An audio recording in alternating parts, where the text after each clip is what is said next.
everyone, and welcome to Mind Your Data. On our show today, we have Bethany Finch, who's from American Made Home Solution. I'm looking forward to this conversation to understand a little bit about Bethany's background, how she transitioned into multifamily, and then how, the educational part about credit and financing and things, how she helps everyone, her investors, her vendors, people that she touches along her journey. So Bethany, can you tell us a little bit about your background and we'll go into questions? Sure, Kranti. Thank you so much for having me. I sure appreciate you being here today. I started obviously many, many moons ago as an entrepreneur, and through the years built several businesses and evolved several businesses. But when we finally landed and said, okay, we need to do something more on the real estate side of things, it was about 27 years ago. So it was a long time ago, and we've learned a lot of things along the way and started in multifamily. In doing so, we quickly, my husband worked his way from the ground up as a groundskeeper all the way through owning 5,000 doors, asset under management, all under full-blown construction renovations. And he's like, we need to start making this money on our own. So then he's like, okay, you need to launch this real estate thing. You need to figure this out, but I only want you to do single family. And I'm like, what? We'd been doing multifamily the whole time. So it felt like a backward step. So I had to be the good wife, right? And I either did a great job proving to him how it didn't make sense or making it look incredibly hard, one or the other, because he he did one and he said, can we go back to multifamily? So we went back to multifamily and have since expanded multifamily to not just doing renovations, but actual build to rent, which is what a lot of our focus is now, is actually doing build to rents. That's great. And I'll add a point there.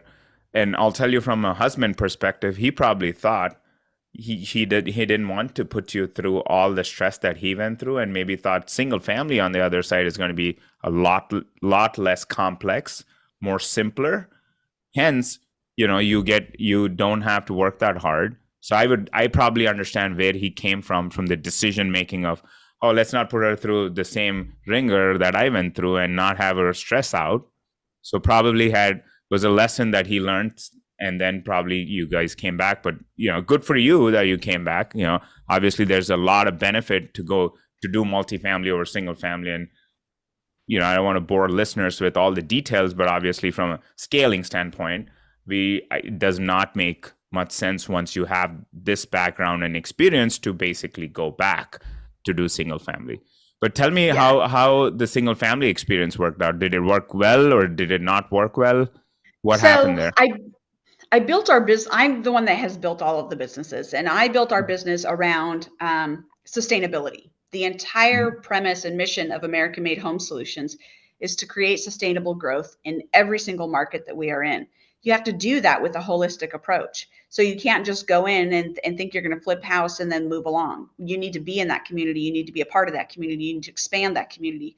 So on the single family side, we not only were able, I flipped multiple houses, multiple projects, multiple units, but then was able to also launch a first-time homebuyer program and allowed folks within the community who were already renting some of our other units to put in sweat equity and get involved in what we were doing and become their first home. And it was so rewarding.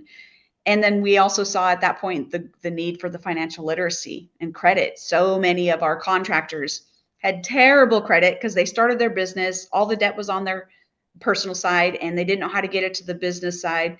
And they didn't understand how credit works. It's completely opposite, personal and business. They didn't understand it. So they had to try to apply those principles.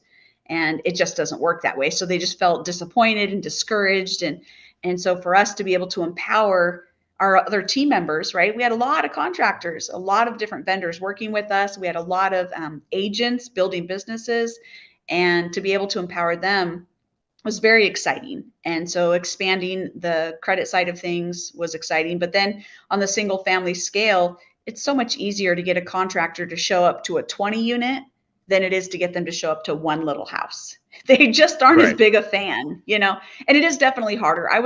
As a woman, I dealt with a lot of garbage that I shouldn't have had to. I had to fire 8 contractors alone off of one project because they thought I was just a stupid little girl who doesn't know anything. And Now everybody in my team knows if Bethany shows up and she's in coveralls, somebody's probably getting fired because she's going to go take their job. So I've learned how to roof. I knew a lot of this stuff ahead of time, but they think I didn't know it. And so when I get up there and I show them, because a roofer's telling me, oh, this can't be done in whatever timeline, and I say, oh yeah, it can, and I'm here to help you. And if it's not, you're fired. And then we get up there and we get busy, and suddenly they're like, oh wait, she does know what she's talking about. And so I've had to, bust my chops just the same and earn that respect. But it's the lessons there have been very valuable, right? You learn a Oh lot, yeah. good and bad. No, I think, and I think they're parallel to both single family, multifamily, and I think knowing how construction works, how upgrades work, when you talk about roofs, how roofs work, I think so important when you're doing bigger deals or you're doing things, because then whatever your contractor is telling, you don't have to go and validate with someone else because you already know, and you just don't take things on face value. So I think we agree 100% there. And I'd have to commend you on the empowering piece, because most people don't have the financial literacy or how credits work. I think that's one of the biggest areas for business owners, entrepreneurs, business owners, that they have to build on. And most places don't actually offer that kind of education. I mean, even when you want to start a business, no one's going to tell you about how to get a credit without using your personal. I mean, I probably no one told me of how to do it. Mhm. And if you once you understand the credit market and you're responsible towards your credit, even if it's business or personal, I think you could make big strides. And that's where leverage comes in, and that's how powerful multifamilies. So I think agree there with you 100%. And love to hear a lot more about the stories that you've learned with contractors and all this during our conversation. We've had the same type of issues, had to fire a few people, but I think at the end of the day, it all comes down to what was the outcome. So what was the outcome that made your husband say, okay, I think we're good here, let's just go back to what we do best? Well, so in that space, he finally had one flip that I literally pulled the hands off and said, I'm not doing anything. You have to do it all. I found the deal, I sourced the deal, I did all of that. But then I basically handed it over to him. And he thought it was going to be a piece of cake and he wasn't going to have any of the issues. He thought it was a me thing, right? So once he started realizing the contractors didn't want to show up and all the problems that I had been talking about, he started realizing that I wasn't making it up. It was true. So that's why he's like, nah, let's just go back because it's definitely easier. And of course, his contractors that he thought would show up, they're like, Kurt, Hmm. I'm not showing up to a single unit. I only do your multifamily stuff. And Yeah. so once Yeah. he heard that enough from everybody else, right, it made Hmm. more sense to him for sure. And I think too, when he realized how much, I mean, there would be nights I wouldn't even get to come home because like that night, the day that I fired 8 contractors off of the one project, Hmm. it's a 2 story. I'm up in the upper part of it. It's 2 a.m. I'm literally bawling my eyes out. I'm so tired. I'm so exhausted. I'm feeling massively defeated, right? As I've fired another contractor, and now I know that's one more thing I have to do. And I'm supposed to get on a coaching call, and I'm supposed to be heading off to a conference. Of course, all of those things already had to be scheduled, right? So you have to decide, are you going to keep the coaching call? Are you going to get on the plane and get going? You've had no sleep, no anything. And everybody at my house is back at home sleeping, having a great time, right? So I had to suck it up, put my big girl pants on and get on the call. And thankfully the coach, best thing they ever said to me, they could tell I was having a tough time. And they said, okay, so Bethany, we're not talking about XYZ, whatever it was I was calling about. She said, we're going to talk about whatever's happening right now. It sounds like you're frustrated. And then she let me explain it. And she goes, okay. And she told me, not every project is going to be a home run. And you have to Yeah. remember that Babe Ruth was a strikeout king just as much as he was a home run king, right? It takes the good and the bad, both have to happen. So she said 10% of every deal, you're going to bring money to the table. Yeah. Accept it, know it, own it. Stop thinking everything is going to be a win. And the moment she said that and I really grasped that, totally changed everything for me. Didn't give me any sleep, but I got through, to the conference and made the flight and all of that. So No, and I think she nailed it. I mean, as a passive investor myself, when I've invested in many, many deals, and every time you do it, you think you hit a home run when you first put the money. Until you actually get paid, you never know. I've had deals that have had, in Texas markets, in Dallas, and all those gone bad. I mean, there's deals that you would think highest best performing markets, San Antonio, Dallas, or Houston, or Austin markets, that people have actually not been able to perform, that you think that had the history of performance but still not able to perform. So I think it does come with a certain amount of risk that you would go in. It's much better than just investing in stocks or companies, because you're being protected by the asset. At the end of the day, right, you get some residual value. If not, you don't lose the entire thing. But she was 100% right. There's not every deal is going to hit. Yeah. And if the percentage is 10%, I'll live with that.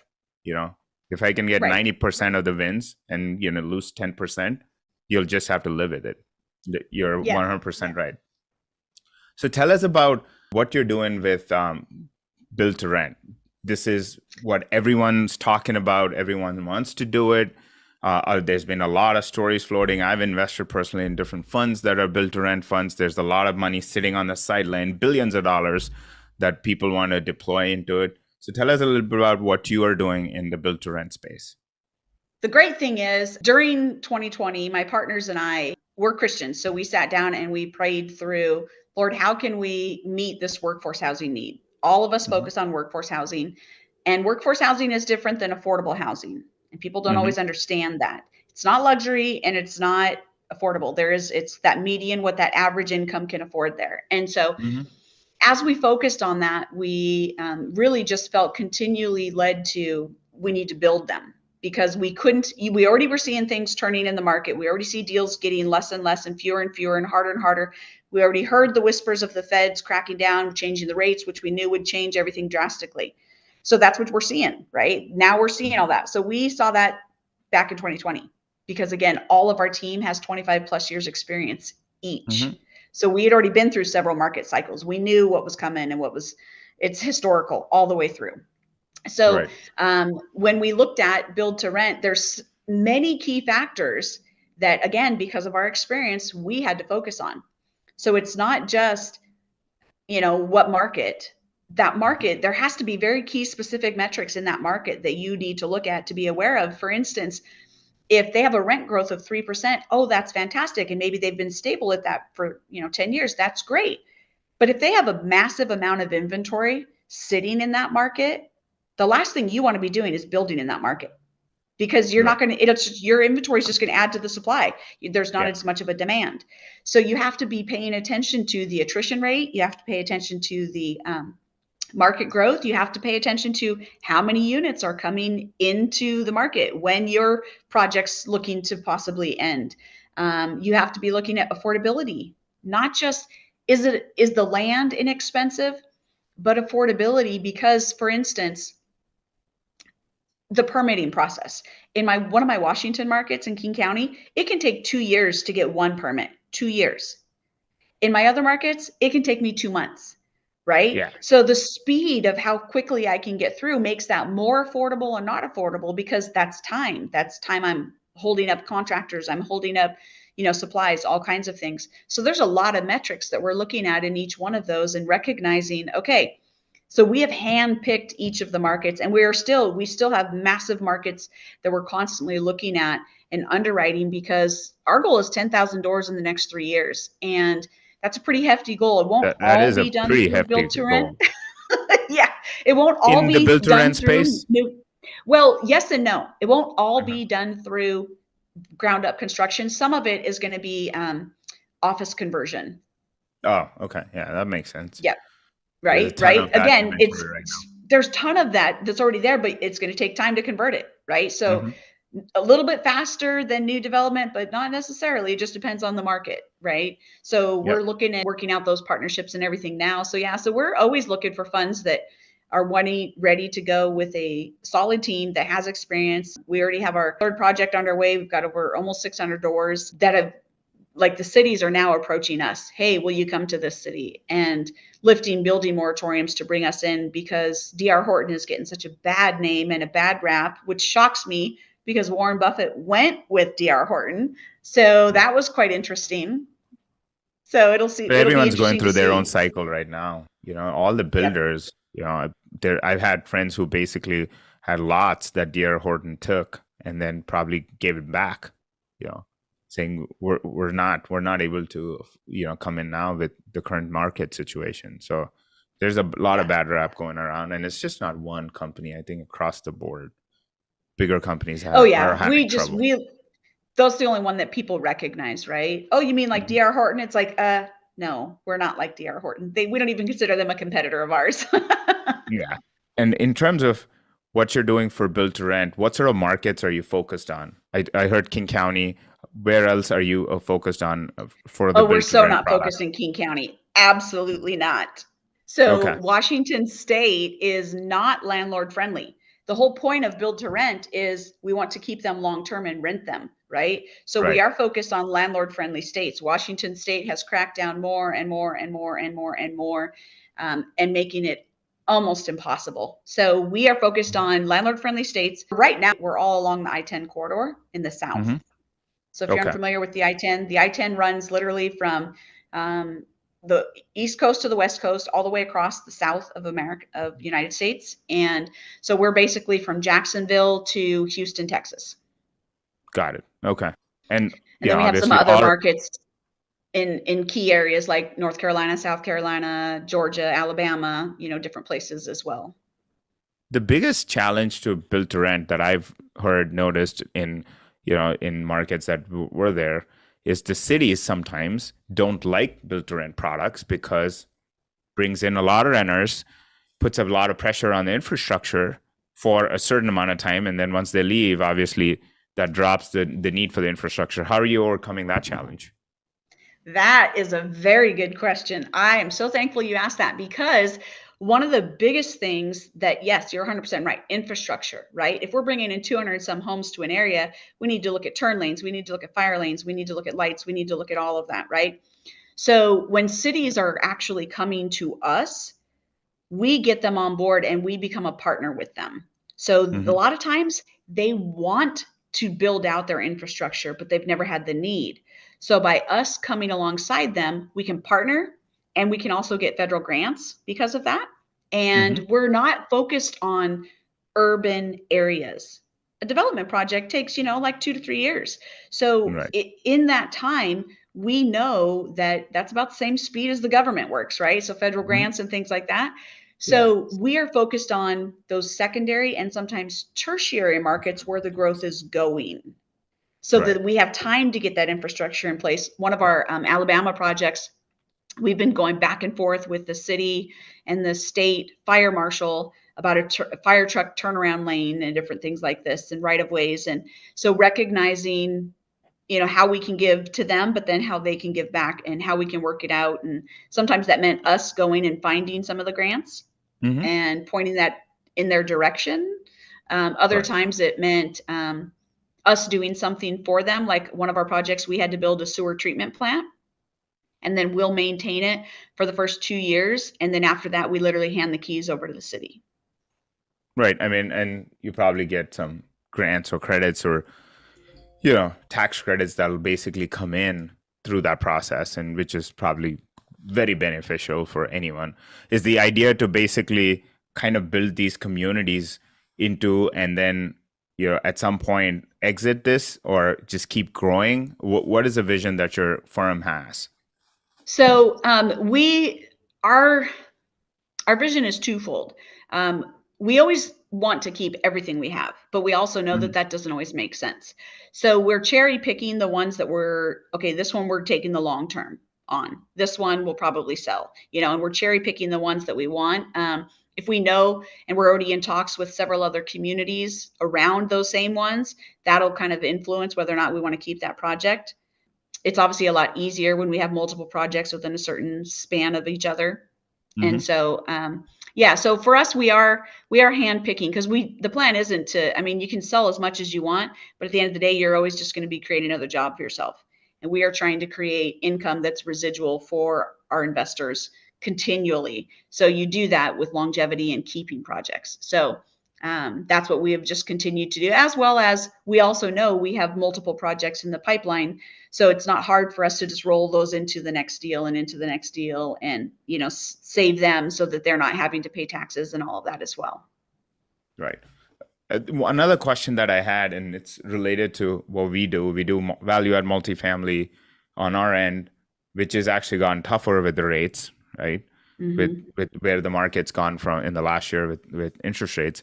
I'm pretty sure that impacts what you are all doing on the BTR space because construction has become very expensive. The cost of services has not come down. The cost of maybe inventory, like, whatever building materials has probably gone down, but that has probably compensated with the increase in the interest rates and the increase in labor costs. How are you kind of maneuvering this current market and still moving forward with your plans? Sure. So again, that is probably the best way to say that is having an experienced team makes all the Hmm. difference, right? We knew that going, I mean, literally, we launched in the middle of COVID. The world's in a pandemic and we're launching something completely new. Who does that, Hmm. right? People with experience, people who know. Just like when everybody's jumping ship, who's the last one staying on and why? What's the purpose? Oh, they know something somebody else doesn't, right? Right. So in our situation, we were smart. We had rate caps. Did we want to pay for that rate cap? No, but we also knew the writing on the wall. And we had enough Okay. history and data backing it up to go, okay, so I know nobody likes this rate cap, but we really need to. And that saved us, right? We also were able to negotiate a lot of the costs. The nice part about when you're doing ground up construction, you don't have to do everything right away today. You have Hmm. time and chunks of time in there. So if we don't like some of these bids, well, we can send them back out and we can sit and wait on it. Okay, wait, this is going to put us through here. Does it make sense for us? Does it make sense for us to wait? Oh, we don't, so we can negotiate in a different way because you don't Right. have that speed kind of pushing on you. It also allowed for us to sit and wait, right? If costs get too exorbitant, we just sit We just and we sit. just wait it Right. out because again, we knew just like when the rates were going up, it can't stay there forever. It's got Yeah. to do something, and it's a matter of when. So we're already seeing it. Third quarter's coming around, and then fourth quarter, the feds are going to go, "Oh no, we haven't spent enough money. You need to get this money back out into the market quickly." I mean, we just know they historically it's their pattern. So paying attention to that, watching and waiting, not always refinancing in the height and waiting, and that's the benefit too on build to rent. We have kind of multiple stages, so we can refinance in different stages. We aren't Right. locked in for a rate for the entire 5 to 7 years. Yeah, and I think once you do a build to rent product, there's a lot of flexibility that a traditional garden style apartment doesn't give you. You could probably take a portion of the community, sell it, or have investors buy into certain number of units. And I've seen across the board different strategies that people have come out to do. But I think the I think that's where the market's really trending towards is people really want to get away, have their own homes, have a small yard, want to have that space, and I think that's where a lot of big builders, a lot of movement has kind of gone into the market. One knock that I've heard against build to rent is, oh, this is just for this phase. People are just running towards something that's the shiny object syndrome type of thing. What is your opinion about it? Do you strongly believe that this trend will continue, or do you think this will see a headwind in sometime in the future? Well, I think the numbers speak the loudest. I mean, the Hmm. feds are saying we have almost a $6 billion housing inventory shortage. Right. It's a ridiculously high number. If we're not building it, how else are we going to meet that need? Yeah. So, is this the next shiny thing? No, it's the next solution that's been working for quite a while and will continue to work. That's true. And I think, when you look at data and information when you make your decision making. Obviously, there's all these factors that go against multifamily as an industry at this point with the interest rates. But I think one factor that really works in its favor is the amount of shortage that we have. I mean, that's not, and we need more homes, we need more inventory, we need everyone's going to. I mean, the population is growing, so there's only one way to solve that problem is to build more. And in this high interest rate environment, everyone's kind of pulled back a little bit. And I'm sure the once, like you said, maybe Q4 or early Q1 next year, once the rates start kind of tapering off a little bit, I'm sure there's going to be a lot more product that's going to kick off. And Yeah. if you're at the forefront of that, I think there's the first mover advantage kind of comes in very quickly. So, Yeah, is definitely. your thoughts? Any thoughts on what you're doing on the office conversion side? How are you seeing those kind of come out? So I've actually been investigating it for about a year and a half because Hmm. as I'm traveling this country, because I'm 100% remote, I see so much of this office space vacant, right? And they're Hmm. phenomenal buildings, but they're vacant, and the need for a solution is there.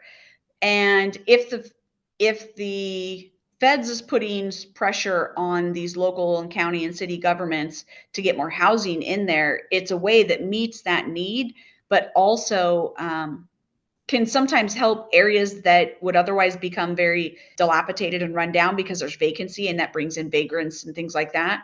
It can totally convert that area into something of value and worthwhile. And so cities are jumping on board with it more so than they ever used to in the past.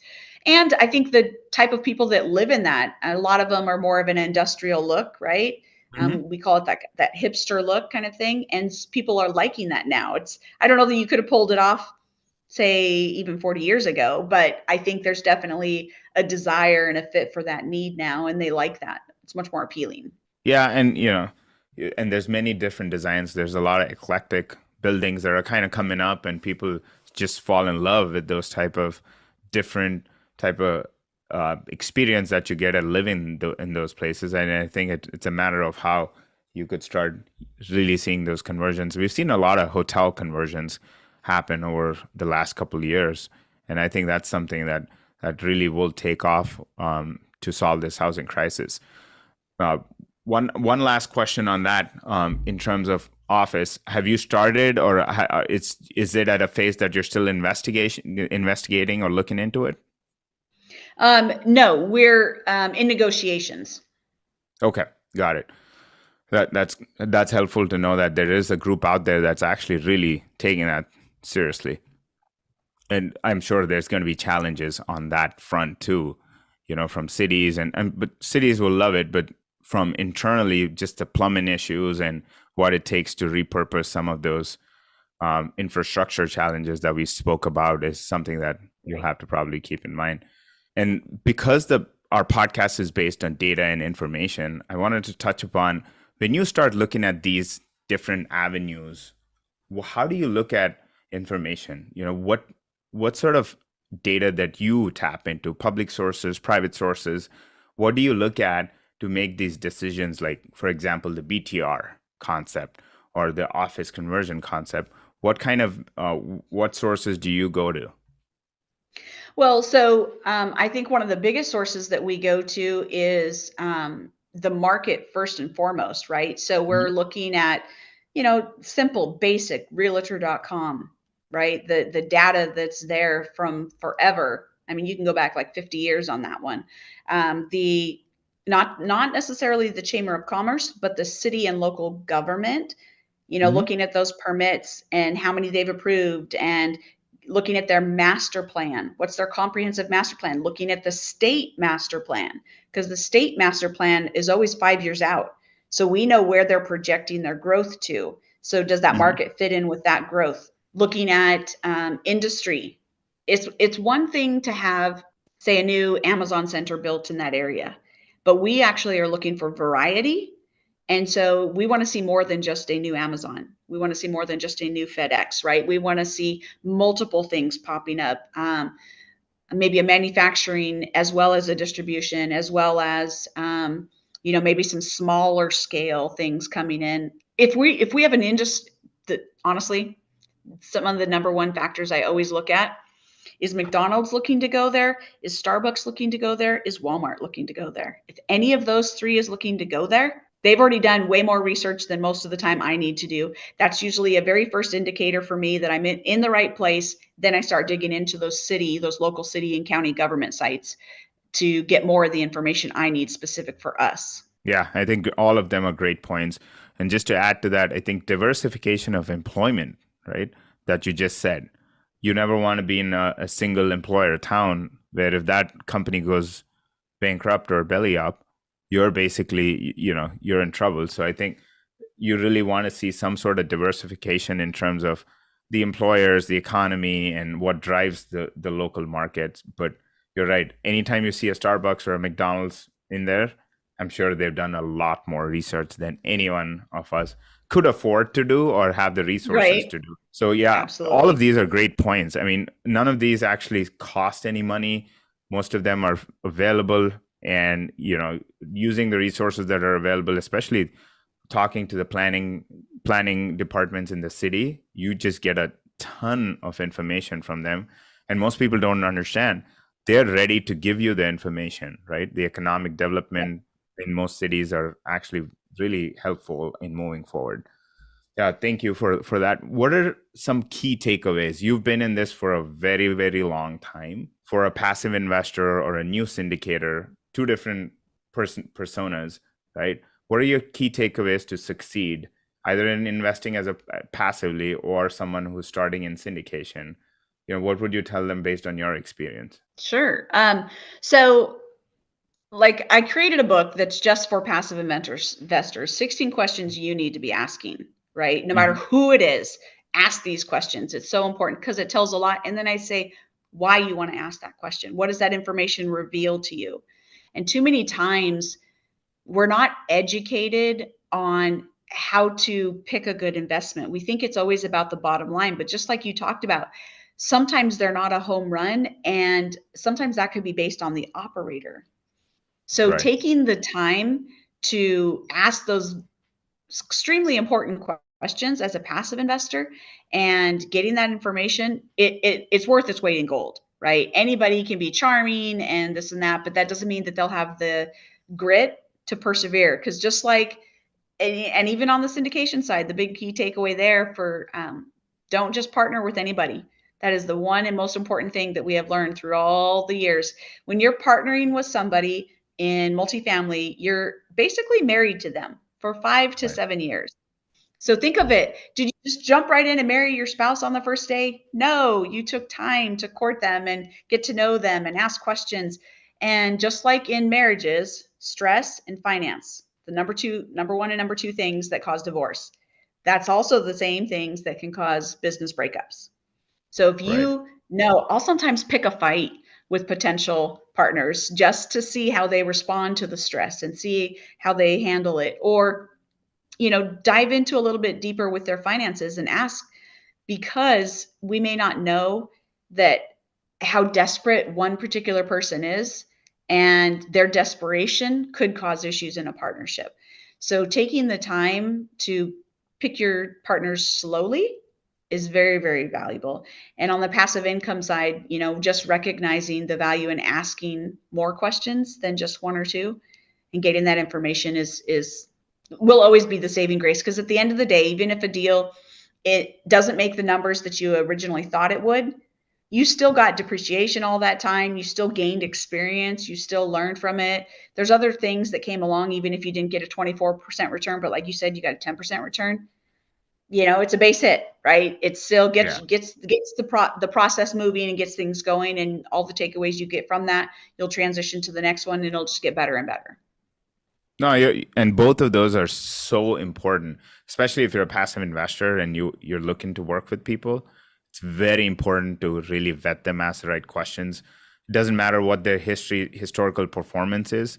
Don't ever take historical performance as indicator for future performance. Obviously, you have to do your due diligence, but at the same time, know that good operators. Once you find good operators, it's always easy to stick with one particular operator and actually keep investing rather than going around trying to find newer operators. That's what I've learned is, I invest through handful of people that I trust and I've done deals with before. So I think to that point, it takes time to build trust, so you can't really jump into a partnership.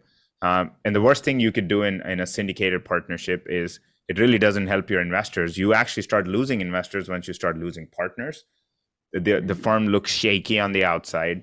You're not going to get people to repeat to give you money. So getting that team right at the first time is very, very important. And I think spending time, like you said, is probably key to success.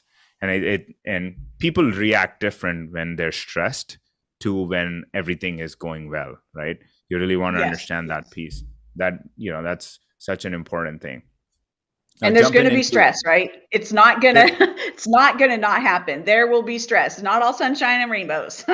especially like now, when you think about it. I was on a call this morning where I invested in a deal and they're doing a capital call.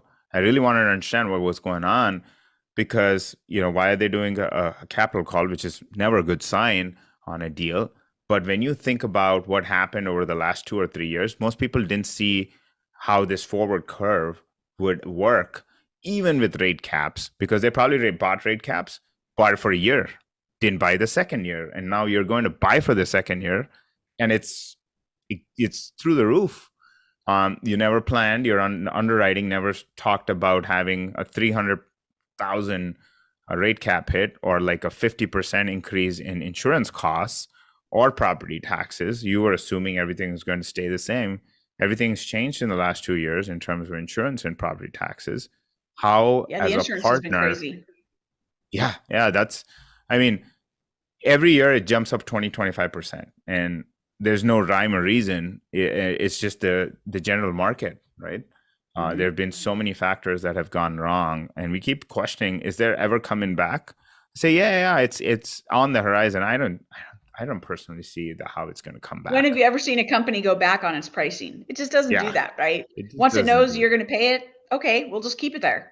Yeah, the only hope is they don't jump 20-25% in a year over year. That's just, you can't underwrite to that. I mean, it's very tough to predict Right. that kind of jumps when you talk about underwriting. But most people never looked at it. So if in the last 2 years, if someone did a syndicated deal, unless they bought it right, it's at a point where things are actually starting to look really shaky for a lot of people. And Yeah. especially with all this going on. I know that So the insurance thing, most people don't realize they have more power than they think. They just assume, well, my insurance rate is going up. We just had a special assessment hit in one of our cities, and we have 5 properties in that city.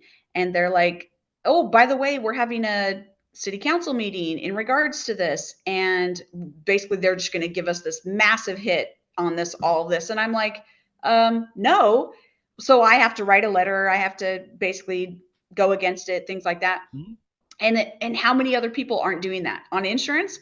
You can appeal it. You don't have to accept whatever they say. Well, the first person you talk to on customer service is almost always, well, I'm sorry, this is just what it is. They don't know Yeah, anything. They're just the lackey. But if you appeal it, you get to the right people. I've talked to VPs of very large insurance companies and gotten things drastically reduced. It still went up, but it wasn't like the 50% hike they wanted to give me. yeah. And No, and recognizing the value there of like, look, you can kick back. You don't just have to roll over and take whatever is thrown down your throat, you know? and that's powerful. Not a lot of people. Um, I don't think anyone realizes that you can even do that. You just think that's They handed to you, don't. and that's all it is. That's the only option, and because there's probably two companies that actually are doing this anymore, because everyone else has left town. Yeah. Especially in California, where we have no options left. So I think you're right. I mean, if as long as we could maintain, do something about it, cause enough noise, or at least ask at a minimum. The worst case, you get Right. told no. It doesn't Yeah. hurt. It never hurts. It's always going to be no until you ask, right? Yeah, no, Just that's like with very helpful. Zoom. Yeah, Zoom just this last 2 weeks and their privacy policies. And I'm like, wait, what? You can have all of my proprietary information just because I use your service? Absolutely not. But of course, they didn't care about little old my company, right? Yeah. So I reached out to my brother, who's the one that pointed out to me, and he works for some very large financial institutions. And he said their legal team jumped on it and about 5 other companies, and they immediately put in huge uproars. And Zoom now changed their policy. Why? Because people kicked back, Yeah. right? I mean, that's what America is about, is standing up and saying something, not just sitting down and just doing nothing. Yeah. No, and I think sometimes things that are so fundamental have such value that we forget that there's another option to speak up. But thank you for pointing that out. Really want to get into our rapid fire round, which is actually one of my favorite parts of the episodes. Uh, Love to understand your favorite book. So, my favorite book is always the book I'm reading. But my favorite, when I think of like, honestly, the one that has been, I've had two that have been pretty impactful. Honestly, my Bible is always the first. It's every day. That's something I'll always read. I always pick that up.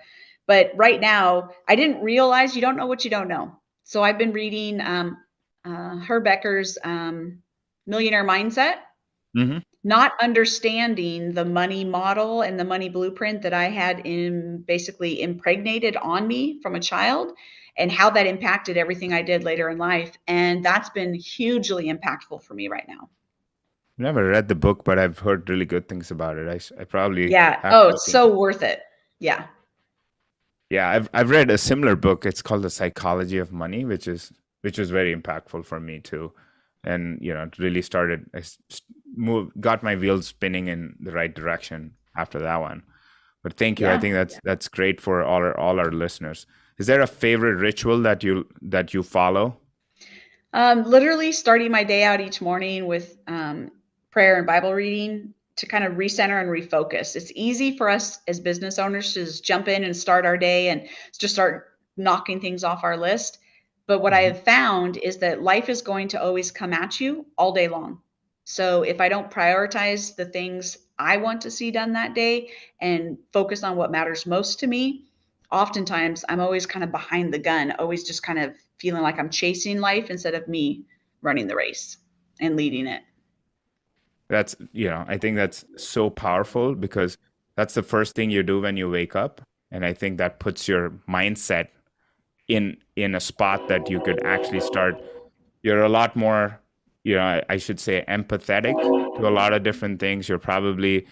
There's a lot of calmness, and your decision making process is so much better once you start your day like that.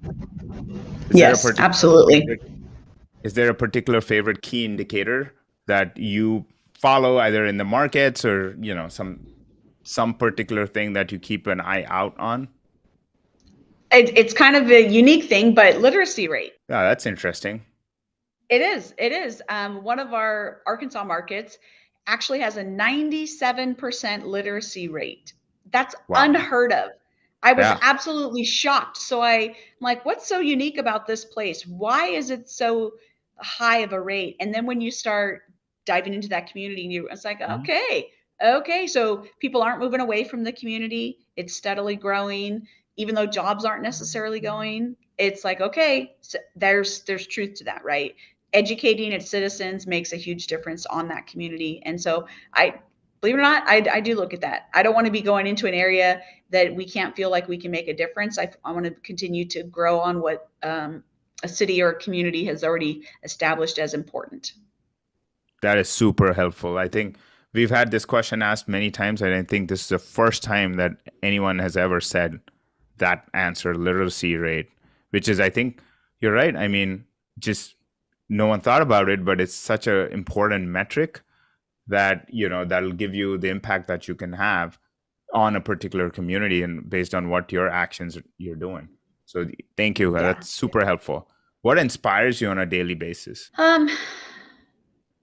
It's different. Some days are just tougher than others, right? So those really, really tough days, um, I literally have a song that I play over and over and over and over again, sometimes to get through that morning to get me where I need to be. Other times it's reminding myself of those families that now own their own home because of us, or families that are no longer sleeping next to moldy walls for their babies because we have taken over ownership away from that slumlord. Or I try to think of a impact that we've had into a community.